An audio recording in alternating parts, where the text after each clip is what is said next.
ഇഡ്ലിക്കും ദോശയ്ക്കുമൊപ്പം കഴിക്കാനുള്ള പലതരം ചട്നീസ് നമ്മൾ തയ്യാറാക്കാറുണ്ട്. അങ്ങനെ ഒരു വെറൈറ്റി ചട്നിയാണ് ഇന്ന് തയ്യാറാക്കി കാണിക്കുന്നത്, പൊട്ടുകടല ചേർത്ത്. ഇഡ്ലിക്കും ദോശയ്ക്കുമൊക്കെ മുകളിലേക്ക് ഇതങ്ങ് ഒഴിച്ചു കൊടുത്ത് അങ്ങ് കഴിച്ചാൽ മതി. സൂപ്പറാണ് കേട്ടോ.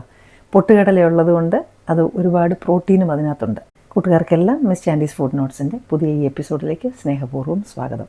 ആദ്യമായിട്ടാണ് നിങ്ങൾ കാണുന്നതെങ്കിൽ സബ്സ്ക്രൈബ് ബട്ടൺ ഒന്ന് പ്രസ് ചെയ്യാൻ മറക്കരുത്. ചീനച്ചട്ടി വെച്ചു, ഞാനങ്ങോട്ട് തീ കത്തിച്ചു. വെളിച്ചെണ്ണയാണ് ഒഴിക്കുന്നത്.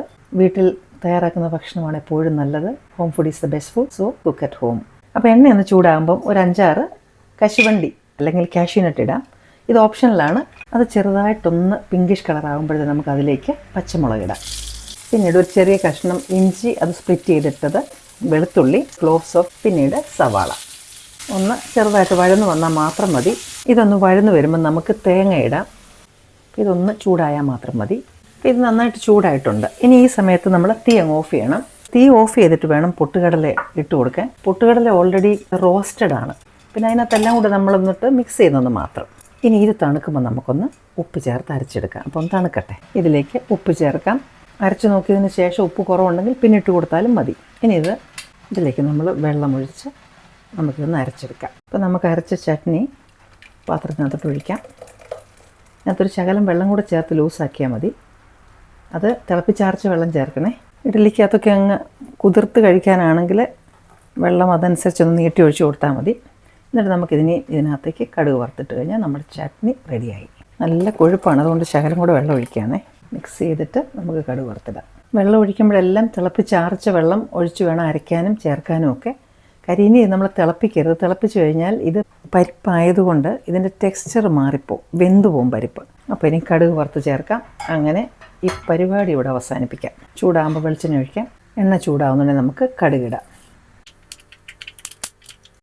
കടുക് പൊട്ടുന്നുണ്ടെങ്കിൽ നമുക്ക് കൊച്ചുള്ളി, ചെറിയ ഉള്ളി ഇട്ട് കൊടുക്കാം. നമ്മൾ ഉള്ളിയൊക്കെ ഇട്ട് അരച്ചതാണ്, എങ്കിലും കടുക് വറുത്ത് ഈ ഉള്ളിയും കൂടെ ഒന്ന് ചേർക്കുമ്പം നല്ലൊരു ടേസ്റ്റാകും. ഇങ്ങനെ ഇതൊന്ന് അവിടെ ഇവിടെയൊക്കെ ഒന്ന് ബ്രൗൺ കളർ ആകുന്നുണ്ട്. നമ്മൾ ആദ്യം തീയ് ഓഫ് ചെയ്യണം. അതിന് ശേഷം നമുക്ക് നല്ല പച്ച കറിവേപ്പില അതിട്ട് കൊടുക്കാം. നേരത്തെ ഇട്ട് കൊടുത്ത കറിവേപ്പിലയെല്ലാം കരിഞ്ഞു പോകും. അതുപോലെ തന്നെ ഉണ്ടമുളക്, അതൊക്കെ വലിയ തീക്കകത്തിട്ട് കഴിഞ്ഞാൽ അങ്ങ് കരിഞ്ഞു പോകും. ഈ തീക്കകത്ത് ഓൾറെഡി ഇരുമ്പ് ചട്ടിയാണ്, അതിനകത്തുണ്ട് തീയ്. അപ്പോൾ ഒന്ന് മൂത്തെടുത്താൽ മതി. അപ്പോൾ ഇനി അടുപ്പിൽ നിന്ന് അങ്ങ് മാറ്റാം. ഓവറായിട്ട് കരിഞ്ഞു പോകുക. അതൊക്കെ റെഡി ആയിട്ടുണ്ട്. നമ്മുടെ കടുക് വറുത്ത സംഭവം കൂടെ ഇതും കൂടെ ചേർത്ത് കഴിഞ്ഞാൽ ചട്നി റെഡി. ദോശയ്ക്കും ഇഡ്ലിക്കും പൂരിക്കും ഒക്കെ നല്ലതാണ്. ചിലർ ഉപ്പുമാവിൻ്റെ കൂടെ ഈ ചട്നി ഉപയോഗിക്കാറുണ്ട്. ട്രൈ ചെയ്ത് നോക്കണം. ഇങ്ങനെ തരത്തിലൊന്ന് ട്രൈ ചെയ്ത് നോക്കണം. പിന്നെ ഇത് പലതരത്തിൽ ചെയ്യാം. പുളി ചേർത്ത് അങ്ങനെയൊക്കെ പല ഒരുപാട് ചട്നീസ് ഉണ്ട്. എൻ്റെ റെസിപ്പിയിൽ തന്നെ, എൻ്റെ ചാനലിൽ തന്നെ പലവിധമായ റെസിപ്പീസ് ഉണ്ട്. അതൊക്കെ ഒന്ന് കണ്ടു നോക്കണം. മറ്റു നല്ല റെസിപ്പിയുമായിട്ട് വീണ്ടും ഞാൻ എത്തും. Till then I M signing off and you stay safe.